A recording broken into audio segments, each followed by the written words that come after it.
Cientista afirma que todos somos personagens vivendo em uma simulação e diz que a prova está escondida na Bíblia Sagrada. Recentemente, um físico chamado Melvin Vobson, da Universidade de Portsmouth, sugeriu algo que mistura ciência, tecnologia e textos antigos. Ele diz que nossos textos mais reverenciados, como a abertura do Evangelho de João, podem estar dizendo algo que os leitores tradicionais nunca imaginam. No famoso texto que diz no princípio era o verbo, ele enxerga mais do que mensagem espiritual. Vê o equivalente ao código que teria criado a nossa realidade. Para ele não seria tão diferente de olhar para linhas de programação e dizer que aqui está a base do sistema, como se a realidade fosse literalmente um software. Ele vai mais longe e propõe que o Criador descrito nos textos sagrados poderia ser uma inteligência artificial avançadíssima, ou algo equivalente da parte da própria estrutura dessa simulação. O que ele está fazendo, no fundo, é olhar para duas grandes fontes humanas de sabedoria.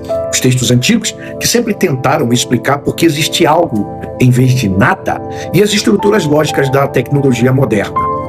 Só que aí está o primeiro ponto que precisamos perceber. A interpretação é humana. Ele lê verbo e vê algo como código. Outros leem como significado espiritual tradicional, palavra. A questão não é se ele está certo ou outro errado, mas sim que estamos lendo com a lupa de que já carregamos na cabeça. E isso nos lembra de outras tradições antigas. No hinduísmo, o mundo foi chamado de Maya, uma ilusão que esconde a verdade eterna. Os gnósticos antigos sugeriram que o mundo que vemos não é a realidade última. Os judeus místicos dizem que 99% da realidade não é aquilo que vemos, e que o que está diante dos nossos olhos é apenas 1% do que existe. Colocar isto lado a lado com tecnologias de simulação é curioso.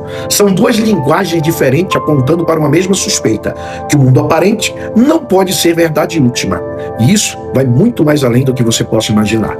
Do outro lado da ciência existe um movimento que vem lá de Boston e segue em trabalhos filosóficos que diz que, basicamente, se uma civilização super avançada consegue criar realidades tão detalhadas quanto a nossa, então, estatisticamente, isso é muito mais provável que estejamos em uma dessas simulações do que na base dela.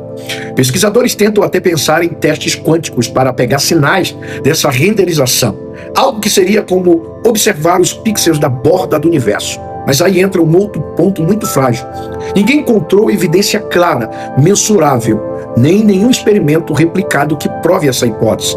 E é fascinante, mas por enquanto é uma hipótese filosófica com toques científicos e nada definitivo. Mas pensa comigo, se estivermos em uma simulação, então a nossa realidade pode ser apenas um nível de experiência?